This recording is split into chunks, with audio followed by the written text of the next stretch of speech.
to Exodus chapter 1, please, and verse 8. Now a new king arose over Egypt who did not know Joseph. He said to his people, "Behold, the people of the sons of Israel are more and mightier than we. Come, let us deal wisely with them, or else they will multiply, and in the event of war, they will also join themselves to those who hate us and fight against us and depart from the land." So they appointed taskmasters over them to afflict them with hard labor, and they built for Pharaoh storage cities, Pithom and Ramesses. But the more they afflicted them, the more they multiplied, and the more they spread out, so that they were in dread of the sons of Israel. The Egyptians compelled the sons of Israel to labor rigorously, and they made their lives bitter with hard labor in mortar and bricks, and had all kinds of labor in the field, all their labors which they rigorously imposed on them. Now chapter 17, please. Then Amalek came and fought against Israel at Rephidim. So Moses said to Joshua, "Choose men for us, and go out and fight against Amalek. Tomorrow I will station myself on the top of the hill with the staff of God in my hand." Joshua did as Moses told him, and fought against Amalek, and Moses, Aaron, and Hur went up to the top of the hill. So it came about when Moses held his hand up that Israel prevailed, and when he let his hand down, Amalek prevailed. But Moses' hands were heavy. And they took a stone and put it under him, and he sat on it. And Aaron and Hur supported his hands, one on either side, and one on the other, one on one side and one on the other. Thus his hands were steady until the sun set. So Joshua overwhelmed Amalek and his people with the edge of the sword. And the Lord said to Moses, "Write this in a book as a memorial, and recite it to Joshua, that I will utterly blot out the memory of Amalek from under heaven." Moses built an altar and named it, "The Lord is my banner." And he said, "The Lord has sworn, the Lord will have war against Amalek from generation to generation." If you were beginning a study of Joshua, and I mean the man rather than the book of Joshua, where do you start? In Exodus chapter 17, we have the first mention of Joshua. That's where we find out that Joshua existed. It's Exodus 17.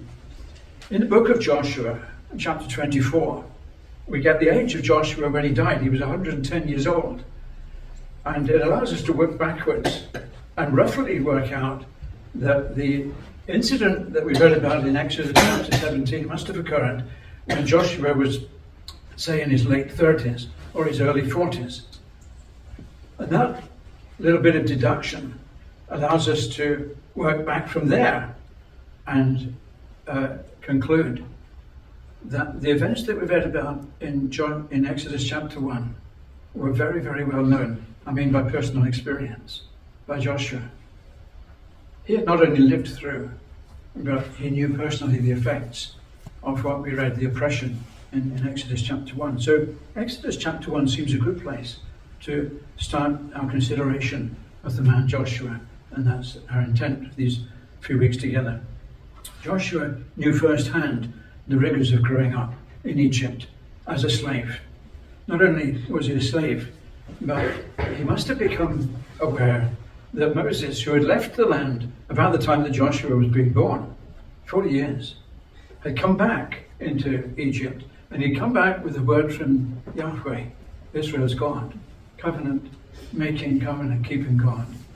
And the message was to the elders of Israel, "The Lord's heard your cry, and he's going to come down and deliver you out of slavery in Egypt." Joshua would have been aware of that. That must have been a very stirring thing that went through the land of Goshen, where Israel lived as slaves. And then he would have experienced also the plagues that you know about, 10 of them, which Moses was emboldened by God and given the ability to bring down things, and God was putting them into Egypt, because every one of them was a lesson, should have been, for Egyptians, that their own gods were utterly useless and futile. They all had significant relationship to the gods, the idols of Egypt. But Joshua would have experienced all of that, seen it happening, heard of it happening. Some of the things, of course, happened to them, the Israelites as well. And then the 10th plague, of course, was the death of the firstborn. And then we had the great unforgettable night of the Passover. And Joshua would have known about that. He knew about the setting aside of the lamb and the blood put on the doorposts and the lintels. And of course, he was never forgotten. He was a young man in his 30s when they left Egypt and went out in the great Exodus. And then he would have stood in that geographical cul-de-sac where Israel had walked. By the commandment of God, by the way, he took them to a 3-point map reference and told them to be there. Pharaoh heard about it and said the land has shut them in. More correctly, he might have said the land of the sea has shut them in. But Israel were in a place that Egyptian forces, troops were about to close in the back door. So they were totally, fully trapped. But God had put them there. And Joshua must have been very, very well aware of their predicament that night. And the pillar of fire kept Egypt from coming in and taking them that night. Next morning, the sea is dried up. It's a path through the sea. Joshua walked through. Yeah, we've known this for years. And sometimes I need to dust off the familiarity with some of these scriptures. I often wondered what it was like to walk through the dried up path across the Red Sea. It was walls of sea. And they made their way over on dry land. Joshua did that. These are huge experiences. He would have sung with Moses and the sons of Israel. What an expression.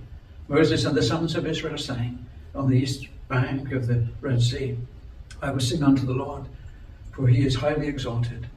The horse and its rider, he was thrown into the sea. Joshua sang that. And he would have known the bitter waters of Marah that were made sweet. He would have known the beautiful rest of the oasis of Elim. The scripture doesn't say so, but I think we're all right to say, surely he would have gone out and picked up some of the quail and gathered some of the manna. Certainly he would have eaten of it, and he would have drunk from the water from the smitten rock at Rephidim. All these things happened before we ever hear his name mentioned. But we know through reasonable calculation that Joshua would have experienced all of them. That's where we meet him, at Rephidim, with that profoundly influential background behind him. Now we'll draw something out of that in just a moment, but before we do that, allow me to point out to you first something very arresting in the statements of what we've read in chapter 17 in verses 9 and 10. In verse 9 it said, Moses said, and verse 10, Joshua did. That really is quite arresting. There's no ifs or buts, no excuses, and apparently no delay. Moses said, Joshua did. Simple as that. Joshua might well have said, when Moses said to him, choose out men and go and fight against these Amalekites that are causing us so much trouble. Joshua might have been excused, I think we would almost say, for saying, but how's that going to work?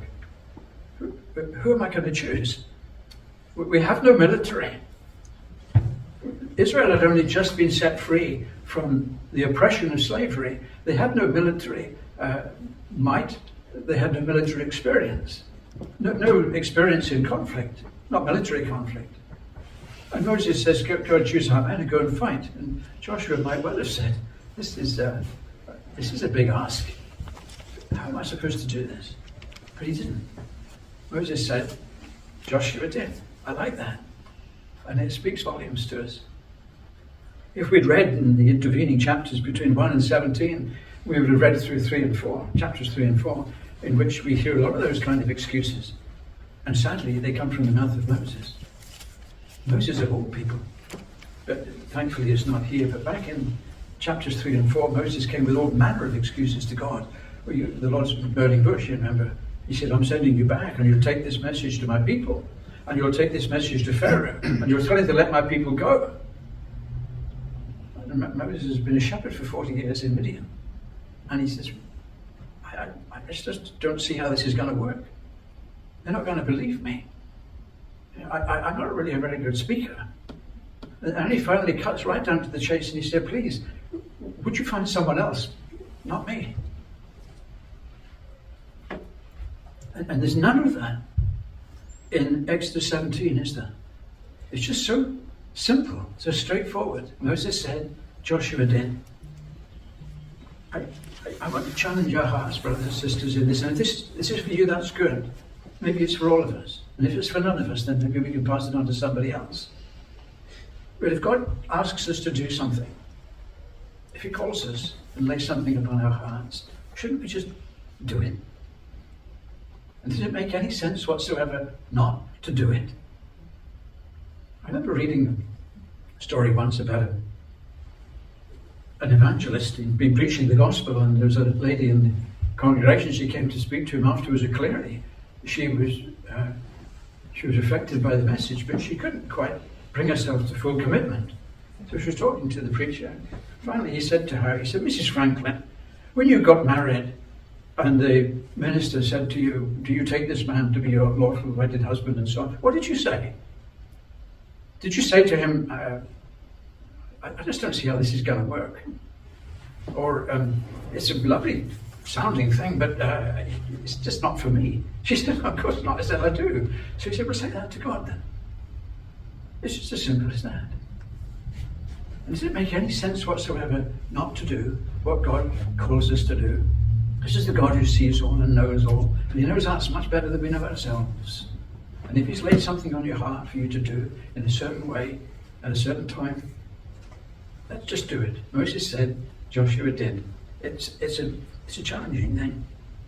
Now let's pick up a little bit on the background before we return to Joshua's fight against Amalek. It's been often said, and I take it as correct, that the initial Passover and the Exodus from Egypt, in New Testament parlance, that's for you and for me, it signifies the great work of salvation. It's the great work of God in redemption by the blood of the Paschal Lamb. That's what that original Passover signifies for us. Our Passover has been sacrificed, Paul says, 1 Corinthians 5. So that's the first thing. It's a picture of salvation, and it was all of God. The second signal event in Israel's experience was the crossing of the Red Sea. And again, it's Paul that tells us in the same letter, 1 Corinthians chapter 10 this time. He says, that's baptism. He calls it that. By the way, incidentally, this is just on the side, there are three great events, epochs, in those early days of Israel's experience. One is the Passover, the second is the crossing of the Red Sea, and the third is the covenant relationship they entered into at Sinai. And you may lay those three things squarely against Acts chapter 2 and 41. And they're the first three things that we read about. But perhaps it would be a good idea if we got out of the habit of calling that the 7 steps. I say this carefully, but maybe it might be useful to get out of the habit of calling that the 7 steps of Acts 2, 41, 42. Because there are 3 things. And there's a second group of 4 things. Now I know that 3 and 4 make 7. But if we insist on calling it the 7 things, we might lose the distinction between the first 3 and the second group of 4. And there is quite a distinction. Now here's something that you really want to take away with you. Those first 3 things are emphatic pictures in Israel's experience of what we read in Acts. So the salvation, Passover, and in Acts 2 they listened to Peter's preaching and believed it. There's baptism, crossing of the Red Sea, and they were baptized in water in Acts 2. And then there was the Sinai, the entering into the constituting them as the people of God at Sinai, and there's the adding to the Church of God in Jerusalem. So there's quite a correlation there. By the way, going back to the baptism thing, what baptism is that Paul is speaking of in 1 Corinthians 10? He says it's a picture. They were baptized unto Moses in the Red Sea. Well, if you want to make that baptism in the Spirit, or if you would rather it was baptism in water, I'm going to say to you, I don't think it really matters. You see, it doesn't have to be, in this case, an either or. It can actually be both. Baptism in the Spirit is what you and I experienced when we got saved. And the baptizer was the Lord Jesus himself. And he baptized me and he baptized you. The moment you trusted him for salvation, he baptized you in the Spirit and into the church, which is his body. That's how you became eternally secure, saved. So you were baptized in a spiritual experience that nobody saw when you got saved. That's baptism. You know, I'm rather ashamed that I cannot remember who baptized me. It is over 60 years ago now, so I don't know who baptized me in a little hall in south of England. But I will never forget who baptized me in the Spirit. It's my Saviour. And that's what he did for you. He baptized you in the Spirit into the churches as his body. And you've been there ever since, and you'll be there eternally. Because nobody can touch that church. And then sometime after that, people say, well, I want to be baptized in water, so that I make a declaration to whoever wants to come and see it. I hope people will. And last time I was with you, dear Isaac was baptized here. And I want to show to the people that I belong to him, my great baptizer in the Spirit. I'm his. And I want to show that. So whether you take either of these, you see they're very, very closely linked. Very closely linked. One's an outward expression of the other. Public declaration. So you view this how you like. This thing that Joshua experienced. He's experienced the typical thing that signifies salvation. He's experienced the typical thing that signifies baptism. Both baptism in the Spirit, baptism in water. There you are, we've got both in there. He's known them both. And the point that we're making is this, that both of those things were in his experience before he went to fight with Amalek. And that's important. So we have our man Joshua. He's been delivered from slavery. And that deliverance is such that he's never going to go back into slavery. The word of the Lord through Moses to the people, including Joshua, was, do not fear. Stand by and see the salvation of the Lord, which he will accomplish for you today. For the Egyptians whom you have seen today, you will never see them again forever. The Lord will fight for you while you keep silent. Isn't that good? You've nothing to do here. He's taking care of this.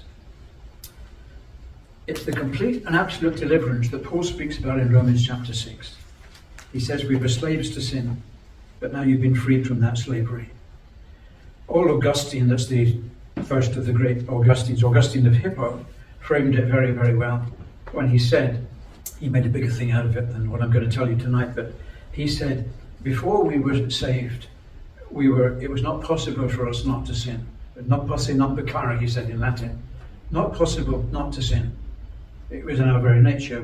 We couldn't help it. It didn't make us less culpable, by the way. But it was not possible for us not to sin. We have no ability not to sin. But then he said we were regenerated, born again. And in that born again experience, a new nature was given to us. And he said it took away the first negative. And now non posse non peccare became posse non peccare. Possible not to sin. And that's the state in which we live. He went on to speak about either end of that. The future, of course, he said, you put back the first negative, take away the middle one, and it's not possible for us to sin. That lies in the future. Isn't that wonderful? Thing to look forward to. Not possible to sin. But I want you to enjoy tonight the present. It's possible for us not to sin. And that's the teaching of Paul in Romans chapter 6. He says that sin shall no longer have mastery over you. We're not slaves anymore. And as really as Joshua had laid aside his slavery and come out into the freedom of the Exodus, you and I have been brought out the same way. We don't have to sin. We have the ability. It's a big subject, of course, and he develops it in chapter 7 and chapter 8 of Romans, a glorious passage of your Bibles. And you know where it's all headed, don't you? The time you get to, before he goes into those difficult chapters about the election of Israel and so on, at the end of chapter 8, we reach this end of this great epoch of Paul's writings. And he said, because we overwhelmingly conquer through him who loves us. Overwhelmingly conquer. That's Joshua as he's about to go out to fight Amalek and conquer. Everything's been done in his past. Now he stands ready to face an implacable enemy that he is to go out and fight. So in chapter 7 of Romans, Paul speaks about his continual battle with his old nature, and we know about that in our own experience. Just let me get this to you straight, though you know this very well. Summing up, Joshua standing on the east bank of the Red Sea, looking over a vanquished enemy, that was the Egyptians who were drowned in the sea, is thinking he's going to see them no more, just as the Lord had promised. And that is you and I, standing looking at what Christ did for us at the cross, where death has been vanquished, sin's penalty has been paid, and what happened in our salvation was something that's been utterly and completely finished. There's not a little bit of it that's been left for us to finish off. God finished it, and it demands no second payment. There's no going back into Egypt's slavery. We cannot go back into the slavery of sin. Doesn't mean to say you don't sin, but we're not slaves to it. You have the choice, and you have the God-given ability to withstand temptation and not sin. Now, we come to Amalek. We just close with this because this is the point, isn't it? The reading in Exodus 17. Then came Amalek. Remarkable, isn't it? Rephidim, the water from the smitten rock, gushing out, emblematic of the constant refreshment that we receive from God through Christ. What more could they have needed, these people? They've been redeemed from slavery. They've been brought out from a pursuing enemy and delivered from them. They've been given the sweet waters of Elam. They've been given meat and bread in the wilderness. They've been given the refreshing water from the rock. Then came Amalek. What is that about? You know, the devil hates the fact that you and I belong to Christ. Hates it. And he cannot deploy Pharaoh's troops to take us back into slavery. He can't do it because of the finished work of Christ. But what he can do is to absolutely ruin your life of enjoyment as you make your way into that relationship with God and signing up into the promises, entering into the rest of God, which we'll hopefully get to one of these times together. He can ruin that, and he can keep you from it. He can't ruin your eternal security. You place in Christ, we can ruin your enjoyment of it. Let me turn you quickly, please, to Deuteronomy chapter 25. Deuteronomy 25, verse 17. Remember, this is Moses speaking to them. This is his great valedictory address. The old man speaking to the people. He says, remember what Amalek did to you along the way when you came out from Egypt. How he met you along the way and attacked among you all the stragglers in your rear when you were faint and weary, and he did not fear God. Therefore it shall come about when the Lord your God has given you rest from all your surrounding enemies, in the land which the Lord your God gives you as an inheritance to possess, you shall blot out the memory of Amalek from under heaven. You must not forget. Moses is remembering the day that Amalek came. It's actually 17. Then came Amalek. And here in Deuteronomy, 40 years later, Moses is recalling that. So remember when Amalek came. Delusive, shady, sneaky Amalek, stealthily coming around the outskirts of the camp, picking off the stragglers and the weary. That's what they did. And although he doesn't say it in Deuteronomy, Moses could never surely have forgotten the day that he summons Joshua and says, you choose out men and go and fight against them. And I, he says, will go up with Aaron and her to the top of the escarpment. I'll take the rod of God in my hand, and you go and fight. There's no trivia here, is there? This is not incidental stuff. This is deadly serious. And it's really a matter of meeting trouble with a no tolerance policy. Because you go out and fight Amalek, and God says about Amalek, I'm going to put them out of remembrance. I'm going to blot them out completely. No tolerance. I was growing up being taught the things of God in that same little hall where I was baptized in Crowbury, Sussex. I was taught that Amalek is a picture of what the New Testament speaks of as the flesh, or our carnal nature. It's not difficult to see why. It's another of Paul's great topics, isn't it? In Galatians, he opens it all up and he says in chapter 5 to the Galatians, he says, what hindered you? You ran well, you were running well, you're very good. What hindered you?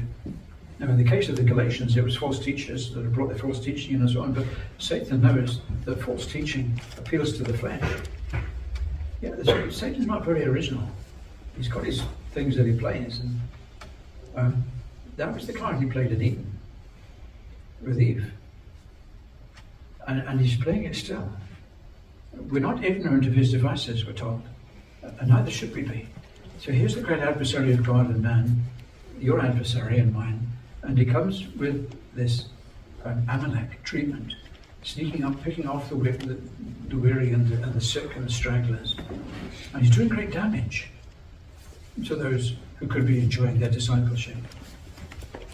So Paul is writing to the Galatians and saying that they need to be aware of that. The devil's tactics. And so you're running well. What happened here? There's Amalek picking you off. What are we to do then with this very real challenge that threatens your enjoyment as a disciple of Christ and mine? To run our life for Christ and not to let the devil ruin it for Christ.